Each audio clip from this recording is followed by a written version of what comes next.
नारिकोट जंगलाती इलाके में फौज और बीएसएफ ने एक बड़ी दहशतगर्दी की कोशिश को नाकाम बना दिया। सिक्योरिटी फोर्सेस ने एक आईईडी बरामद करके इसे बहिफाजत तबाह कर दिया। भारतीय फौज का कहना है कि वो कश्मीर को दहशतगर्दी से पाक रखने के अपने अज़्म पर कायम है और दुश्मन की हर चाल को नाकाम बनाने के लिए हम्मा वक्त तैयार है।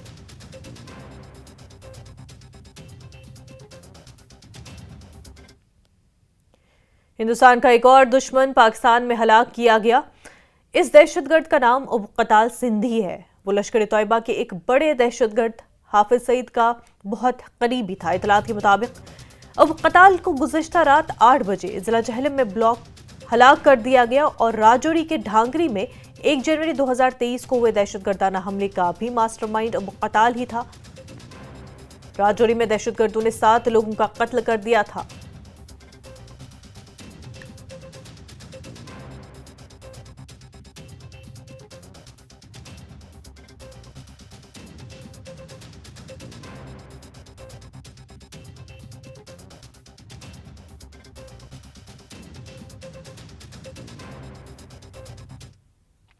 बीजेपी के सीनियर लीडर रविंद्र रायना ने कहा कि जम्मू कश्मीर में दहशतगर्दी आखिरी सांसें ले रही है।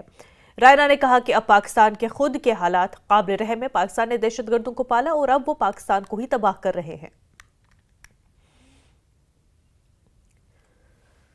तैयबा का एक खूंखार आतंकवादी माना जाता है। ऐसी रिपोर्ट्स आ रही हैं कि पाकिस्तान के कब्जे वाले जम्मू कश्मीर में अबू कातिल को मार गिराया गया है। अबू कातिल रियासी में आतंकी हमले का वो मास्टरमाइंड था जिसने यात्रियों की बड़ी बस को निशाना बनाया और उसने बेगुनाह लोगों का कत्ल किया। राजौरी पुंछ में बहुत सारे आतंकी हमलों का भी वो मास्टरमाइंड रहा है। अंतोगत्वा जिसके हाथ खून के से रंगे होते हैं, जो बेगुनाह लोगों के कत्ल के गुनाहगार हैं, उनको कानून तो कार्रवाई करता है लेकिन ऊपर वाला भी ऐसे लोगों को सजा देता है। बेगुनाहों का कत्ल एक बहुत बड़ा जुल्म गुनाह है। अबू कातिल जो है वो एक खूंखार आतंकवादी लश्कर ए तोयबा का माना जाता रहा है। ऑपरेशनल कमांडर माना जाता था वो लश्कर का, खासकर राजौरी पुंछ के एरिया में, और उसको मार गिराया गया है ऐसी जानकारी आ रही है। आज आतंकवाद अपनी अंतिम सांसें गिन रहा है। आज खुद पाकिस्तान का हाल देख लीजिए। पाकिस्तान के कब्जे वाला जम्मू कश्मीर हो, कराची, लाहौर, इस्लामाबाद हो, हर जगह आतंकवाद का साया मंडरा रहा है। नेशनल कॉन्फ्रेंस की तर्जमान इफ्रा जान ने रिजर्वेशन पॉलिसी को माकूल बनाने पर एनसी के मौक़िफ़ को वाज़ेह किया। इफ्रा ने कहा कि उनके पास अब भी वक्त है और कुछ सियासतदान तलबा में कन्फ्यूजन पैदा कर रहे हैं। उन्होंने कहा कि भर्तियों में रिजर्वेशन के पेचीदा मामले की जांच के लिए तश्कील दी गई काबीना की ज़ीली कमेटी को अपनी रिपोर्ट मुकम्मल करने के लिए 6 माह की टाइमलाइन दी गई है। ये टाइमलाइन वज़ीर आला ने मुलाजमत के ख्वाहिशमंदों के एक मुतल्लिक़ा ग्रुप से मुलाकात के बाद तरतीब दी थी। उन्होंने यकीन दिलाया कि कमेटी मुकर्ररा वक्त में अपना काम मुकम्मल करने के लिए काम कर रही है।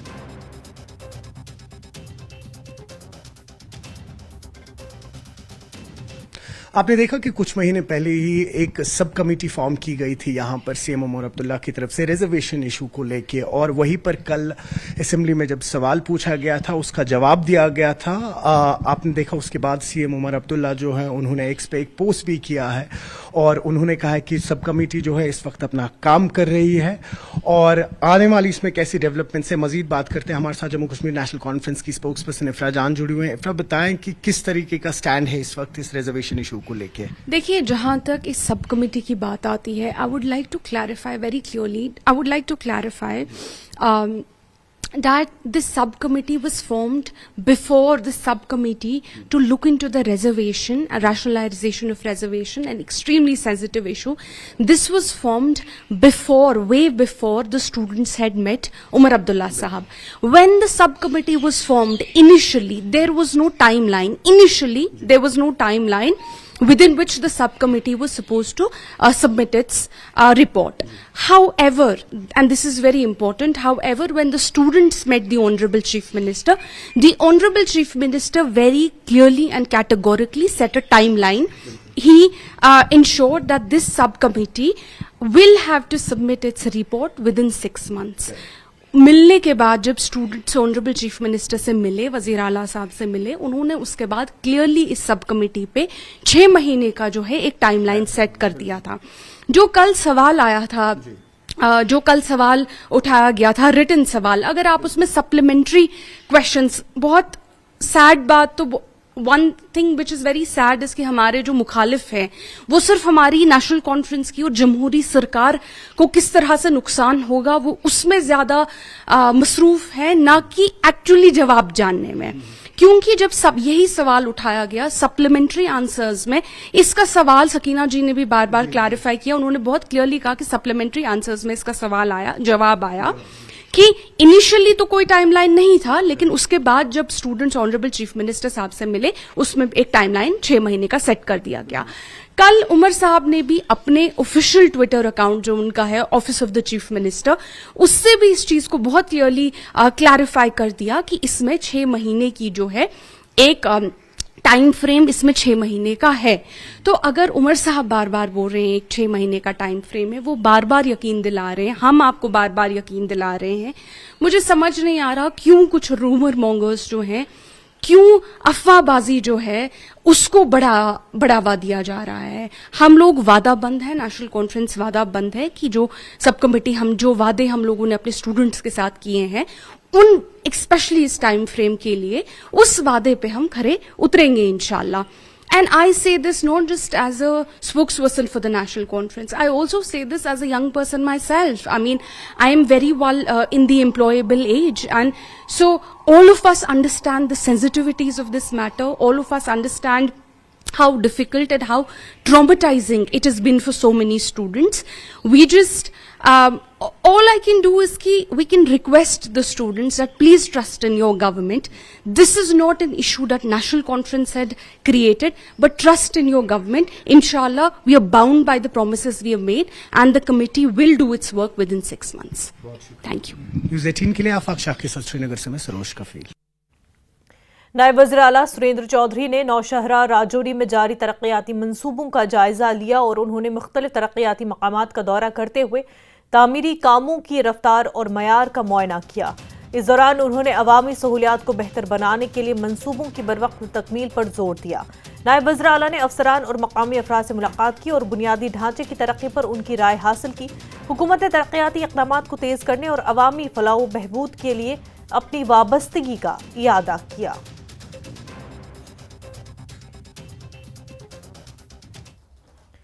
अशमुजी भान कुलगाम इलाके में नाले वेशु के करीब आज पुलिस ने एक लाश को बरामद किया है और जिला कुलगाम के चंदन पजन काजीगुंड से ताल्लुक रखने वाले गुजर बकरवाल तबके के 3 नौजवान गुज़श्ता महीने लापता हुए थे, जिसमें पुलिस ने आज एक और लाश को बरामद कर लिया और इस तरह अब 2 नौजवानों की लाशें बरामद हुई हैं, जबकि और नौजवान अभी भी लापता है. रियाज अहमद बजाड़ और शौकत अहमद बजाड़ की लाशें अब तक बरामद हुई हैं, जो कि आपस में भाई हैं. ये तीनों नौजवान अशमुजी कुलगाम से लापता हुए थे. जलू अस्पताल कुलगाम में महलूक का पोस्टमार्टम अंजाम दिया गया और लाश लवाहिकीन के सुपुर्द की गई. पुलिस ने इस सिलसिले में पहले ही FIR दर्ज कर ली. लवाहिकीन और गुजर बकरवाल तबके से ताल्लुक रखने वाले अफराद ने श्रीनगर जम्मू कौमी शाहराह पर एहतजाज करते हुए इंसाफ और तहक़ीक़ात की मांग की कि इस दौरान DIG जनूबी कश्मीर, SSP कुलगाम, ADC और ACR कुलगाम ने शाहराह पर एहतजाज करने वाले तबके को यकीन दहानी कराई कि मामले की तहक़ीक़ात होगी, जबकि बाद में श्रीनगर जम्मू कौमी शाहराह पर ट्रैफिक बहाल किया गया.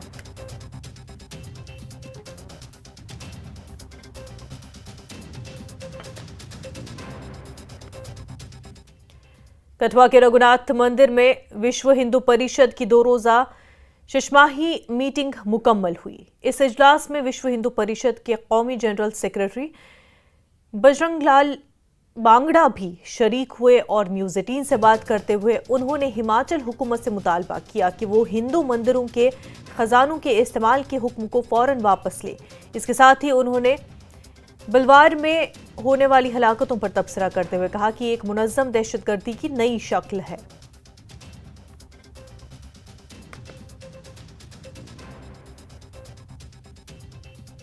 हमने हिमाचल सरकार से मांग की है कि इस आदेश को तुरंत वापस लिया जाए। यह आदेश न सिर्फ गैरकानूनी और असंवैधानिक है, यह हिंदू समाज के हितों पर कुठाराघात भी करता है।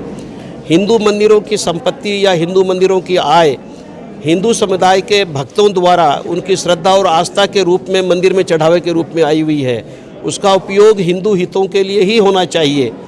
उसका उपयोग किसी भी प्रकार से सरकार अपनी वित्तीय समस्याओं के हल के लिए या सरकार में कोई वित्तीय समस्याएं हैं उसके लिए मंदिरों के धन का उपयोग असंवैधानिक, गैरकानूनी है और विश्व हिंदू परिषद इसको कतई स्वीकार नहीं करेगी।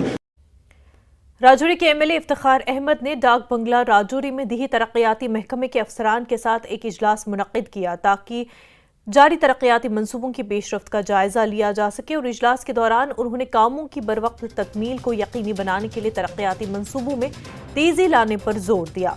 उन्होंने अफसरान को हिदायत दी कि तमाम मंसूबों में शफाफियत, मयारी काम और मौसर हिकमत अमली को बरकरार रखा जाए और इलाकाई तरक्की और बुनियादी ढांचे की बेहतरी के लिए अपनी वाबस्तगी का इयादा किया।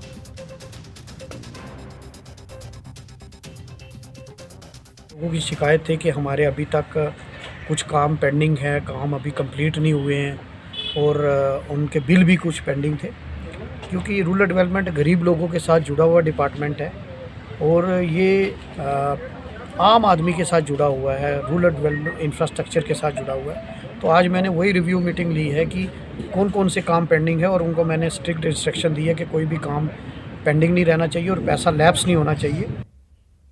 पीडीपी सदर महबूबा मुफ्ती ने आज बिजबिहाड़ा अनंतनाग में अपने आबाई घर का दौरा किया, जहां उन्होंने अपने रिश्तेदारों से मुलाकात की।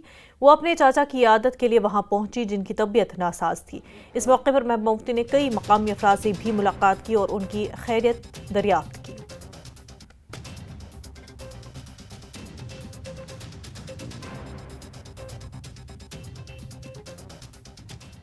कटरा में एक बार फिर श्री माता वैष्णो देवी संघर्ष समिति की जानिब से रोपवे के खिलाफ एहतजाज किया गया। मुजाहिरीन ने श्रीधर चौक पर श्राइन बोर्ड के खिलाफ नारेबाजी करते हुए इल्जाम लगाया कि इंतजामिया ने उनसे वादा किया था कि जब तक श्राइन बोर्ड और संघर्ष समिति के दरमियान इत्तेफाक नहीं होता रोपवे पर काम शुरू नहीं होगा। ताहम समिति का कहना है कि उनके साथ मुसलसल धोखा हो रहा है। उन्होंने इंतबाह दिया कि अगर उनके एतराज़ात का अजाला न हुआ तो कटरा में एक बार फिर बंद और एहतजाज किया जाएगा। कहा जाता है डिवीजन जम्मू, सभी विधायकों को ये बात रखनी चाहिए। हर एक विधायक की कॉन्स्टिट्यूंसी के जहां वोटर काम करते हैं और जहां से पैसा कमा के ले जाते हैं, पुंछ से रजौरी से लेके इंद्रवल तक, बड़ी बसोली तक और बनाल तक, जितने भी ये 43 विधायक हैं, इन 43 विधायकों को ये बात रखनी चाहिए। कहीं नहीं कहीं हर विधायक का कुछ वोटर जहां पे काम करता है। हर विधायक को मैं आपके माध्यम से कहना चाहूंगा कि अपना फर्ज याद कीजिए, पब्लिक आपकी है। कि ये एडमिनिस्ट्रेशन या श्राइन बोर्ड ये सोच ले कि अगर वो ऐसे हालात पैदा करेंगे तो कटरा बिल्कुल बंद पे जाएगा, कटरा के लोग स्ट्राइक पे जाएंगे। बिल्कुल अगर एडमिनिस्ट्रेशन चाहेगी तो होगी। हम कटरा के लोग जो हैं वो शांतिपूर्वक बातचीत करना चाहते हैं, मगर उन्होंने जो कमिटमेंट की है ये काम नहीं लगेगा जब तक बातचीत होगी। अगर वो उस फैसले पे जाते हैं तो हम स्ट्राइक नहीं करेंगे, अगर वो हमको टेस्ट ही करना चाहते हैं तो वो उनकी मर्जी है। बर्फबारी ने गुलमर्ग की खूबसूरती में चार चांद लगा दिए और इस बीच सयाह गुलमर्ग में ताज़ा बर्फबारी से खूब लुत्फानंदोज होने के लिए बड़ी तादाद में पहुंच रहे हैं। गुलमर्ग में ताज़ा बर्फबारी के बाद दिलकश नज़ारे देखे जा रहे हैं। इलाके में काफ़ी मिकदार में बर्फ जमा हो गई है। सयाहों ने काफ़ी खुशी का इजहार किया।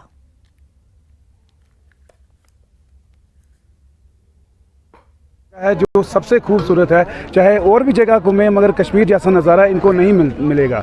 इसलिए मैंने इनको घर से मनाया, मैंने बोला चलो कश्मीर चलते, आपको पूरी जन्नत दिखा के लाता हूँ। जन्नत लग रही है पूरी, बहुत ही बेहतरीन। अभी थोड़ा दिन और रुकेंगे और एंजॉय करेंगे यहाँ पे। और बहुत ही बेहतरीन स्नोफॉल देखने को मिला है अपने को और बहुत ही बेहतरीन नज़ारा हमारे पीछे है। बहुत अच्छा लग रहा है यहाँ आकर, जाने का मन नहीं कर रहा पर जाना पड़ेगा। बहुत मन कर रहा है यहाँ रहने का, यहाँ छाले मारने का, खेलने का, कूदने का। जन्नत है, पूरी जन्नत। बहुत मज़ा आ रहा है। मैं तो कहता हूँ सब आएँ, इंजॉय करें। कुदरत का अलग नज़ारा है, अलग ही व्यू है। एक बार तो मतलब आओ, चाहे जो मर्जी करके आओ। बहुत अच्छा लगा है कश्मीर पे आके। बस I love Kashmir, I love Kashmir, I love Kashmir. ये जो खूबसूरत वादियाँ यहाँ पे हैं, इन वादियों से लुत्फ़अंदोज़ होना और ये हर एक की दिल की तमन्ना होती है। इसलिए ये कहते हैं कि जो कश्मीर नहीं आए और वो कहीं नहीं गए और उसने कुछ नहीं देखा। और ये ज़रूर कहते हैं कि लोगों को वो कश्मीर आए, गुलमर्ग आए और ये हसीन वादियों में का जो नज़ारा है और उस नज़ारे से लुत्फ़अंदोज़ हो सके। न्यूज़ 18 जम्मू कश्मीर के लिए मैं गुलमर्ग से मुनीर हुसैन होगा। ईद के बाद क्रिकेट का जबरदस्त मेला सजने वाला है, क्योंकि बीपीएल सीजन 11 के आगाज का बाज़ाब्ता ऐलान कर दिया गया है। चीफ ऑर्गेनाइजर दानिश फारूक मीर ने मीडिया से बात करते हुए इस बड़ी खबर का इंकिशाफ किया, जिससे क्रिकेट शायकीन में जोश व खरोश की लहर दौड़ गई है। दिन और रात के इस दिलचस्प इवेंट में बेहतरीन खिलाड़ी और टीमें हिस्सा लेंगी और क्रिकेट मद्दाह एक सनसनीखेज टूर्नामेंट देखने के लिए बेताब है। बानीहाल की नौजवानों के लिए, बानीहाल के यूथ के लिए कुछ करूं, ये मेरा अभी ये जो है ना, ये मेरे खून में है कि मैं अपने बानीहाल को ऊंचा सा ऊंचा नाम दूं, कि पहचाना जाए बानीहाल का। अगर आप बानीहाल से आप कहीं जाए तो आपको वहां कहें, आप कहीं भी जाएं कि आपका बीपीएल चलता है। और ऐसा हुआ भी, अल्हम्दुलिल्लाह हमने बहुत कामयाबी पाई बीपीएल में। लेकिन आपने भी देखा होगा कि हमें कभी अवार्ड नहीं दिया गया, कभी भी किसी की तरफ से। बीपीएल एक बच्चे को भी आप कहेंगे ना, पूछेंगे कि यहाँ पे कौन सा टूर्नामेंट चलता है, कौन सा ये होता है, वो बीपीएल ही आपको कहेगा। लेकिन आपने कभी देखा कि बीपीएल को किसी तरह का कोई अवार्ड मिला? ये हाई सेकेंडरी स्कूल का ग्राउंड जो है, मुझे लगता है ये ऑस्ट्रेलिया का ग्राउंड है, मुझे लगता है इंग्लैंड का ग्राउंड है। मैं खुश हूँ, इस ग्राउंड ने मेरे को बहुत नाम दिया है, बहुत शोहरत दी है अल्हम्दुलिल्लाह। इसीलिए मैं चाहता था कि ये ग्राउंड बचे, और वो आपको पता है वहाँ पे एक स्टेज बना दिया गया। तो ऐसी चीज़ों के लिए जो है लोगों को सपोर्ट करना चाहिए। कस्बे अवंतीपुरा के डांगरपुरा पदगामपुरा इलाके में हालिया बारिशों की वजह से अंदरूनी सड़क ज़ेरे आब आ गई है। इसकी वजह से राहगीरों और ख़ासकर स्कूली बच्चों को चलने फिरने में दुश्वारियां पेश आ रही है। मकामी लोगों ने महकमे R&B से सड़क की तजदीद और मरम्मत करने और मैगडम बिछाने की मांग की है।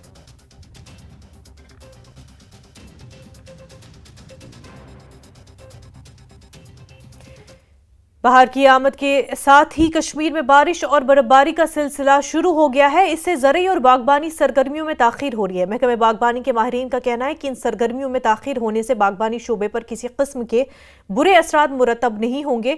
ज़िला पुलवामा को ज़रई और बागबानी शोबों में कलीदी अहमियत हासिल है। सेब को मुख्तलिफ बीमारियों से महफूज रखने के लिए मार्च से ही जरासीम कुछ अद्वियात छिड़कने का सिलसिला शुरू हो जाता है। रवा साल मार्च में मौसमी तब्दीली से इसमें ताख़ीर हो रही है। माहिरीन का मानना है कि दवापाशी में हो रही ताख़ीर सेब की फसल के लिए बेहतर है। ताहम माहिरीन ने मशवरा दिया कि मौसम बेहतर होने के साथ ही ये सरगर्मियां शुरू की जाए।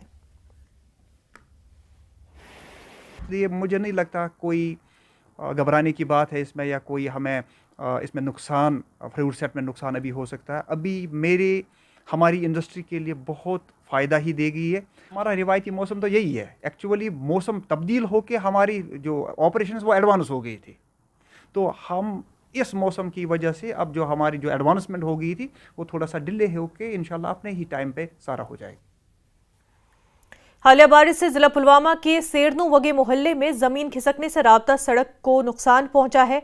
सेरनू वगे मोहल्ले से गुजरने वाले नाले में बारिश के सबब पानी का बहाव काफी ज्यादा बढ़ जाने से जमीन खिसकने के वाकयात रोनमा हुए। इससे मकामी आबादी में तशवीश पैदा हो गई। मकामी आबादी का कहना है कि नाले पर कुछ साल कबल एक ही तरफ हिफाजती बांध तामीर किया गया, जबकि दूसरी तरफ नाले पर बांध न होने से जमीन खिसकने लगी है। मकामी आबादी ने डीसी पुलवामा से मुदाखलत करने की अपील की है। डीसी सोबस गुजारिश गो बांध यपर मस्जिद शरीफ रात बनान ओकुन पकुन बनान सड़क तई यप रब रूड सड़क तक मेटल ये रात आज आव आप दप सारी घर वाल नबर दप बच्चस बनान नबर नेरुन कह बनान नबर नेरुन अद कह ये खतरा अगर बच्चों को कॉलेज में सह गर अस करे सठा कोशिश हेर आब कर बंद ये आब गुतुल अगर गो दशवई साइडो बंद अगर अक साइड गि बी साइड गि कहें मगर सह गई सड़क तम सह गई सड़क खराब ठीक गन बंद गोस गो दशवो साइडो तो सोन मुतालबा यी रात पे बच्चे पकन खनकत स्कूल सोजन खनकत दप अगर नबर नेरान यह मकान ऐजान मस्जिद गान ऐजान अस क्या करो यह रात पे यह पे तंग शुर पे खनकत पकन। स्मार्ट सिटी प्रोजेक्ट के तहत अपने विरसे को बहाल करने की कोशिश में श्रीनगर का तारीखी अमीरा कदल पुल एक तब्दीली से गुजरने के लिए तैयार है। इसकी असल साख्त और तारीखी जीरो ब्रिज से मुतासर होकर इस पुल को लकड़ी का इस्तेमाल करते हुए दोबारा तामीर किया जा रहा है। पुल का तकरीबन 80% काम मुकम्मल हो चुका है और आने वाले मौसम गर्मा में इस तारीखी पुल को आवाम के लिए खोल दिया जाएगा।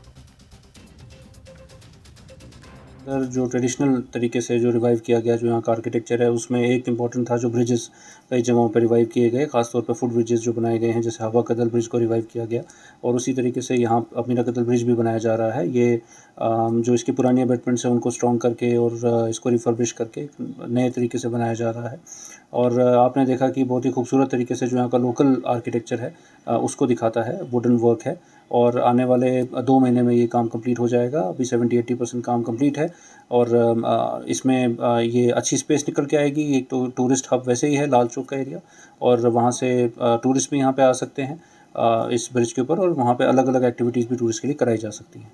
तो अमीरा कदल पे जो इस वक्त मेन जादुई हाथ हैं जो काम कर रहे हैं वो हमारे साथ जुड़े हुए हैं। उस्ताद जी नाम वन तो पनुन अब्दुलसलाम नजात। अच्छा नजार साहब मैं वन तो तारीख वारिया पुरान 1774 मज असली बनियामुत अमीरा कदल असली बनियोमुत हब खोतूनिस वक्तस मज यथ वनान ब्रोट हब खोतून कदल अत मज देवदार लकड़ इस्तेमाल यथ मज सारी देवदार लकड़ इस्तेमाल ब्रोट वुच राजबाग तुथी ब्या बना वन हब कदल वन गो त्रेयम बनो राजबाग ब्या गो हब कदल तो ब्या बनो लकुट कदल डलगेट ब्या सह प्रोन पह तथ गई 5-8 वरी जीरो ब्रिज यम बने नई तो यह कदल तो गांदरबल कदल हब खोतून हंद वक्त गोडनिक कदल गोडनिक यह दोयम गांदरबल तथ वन हब खोतून हंद कदल सह गो मिसमार अगर सह ये नो कल्चर तुम बसान टूरिस्टन खतर बने वन नव जाय वार कंप्लीट जाय यह बने सह जाय यस मकलूल जाय बने बेहतरीन जाय बने टूरिस्ट खतर यह गई जीरो ब्रिज खतर ज्यादा सीनरी मज मैं वो चीज ये हब कदल कोर ये सात कवर करान जीरो ब्रिज तम खो ज्यादा बोड़ मैं बसान यह चौड़ा ज्यादा यह लेंथ मज वस 3 फुट 550 फुट गि अपोर तक अत हिस्से खालने अत दुकानदार कोर्मुत और रुकावट। मुझे लग रहा है ये एक बड़ी सी कामों में से एक बहुत बड़ा काम किया है इन्होंने कि शहरी श्रीनगर की जो एक तवारी की पुल जो है, जो शहरी श्रीनगर पहले 7 पुलों पे मुश्तमिल था, उसका ये पहला वाला पुल है।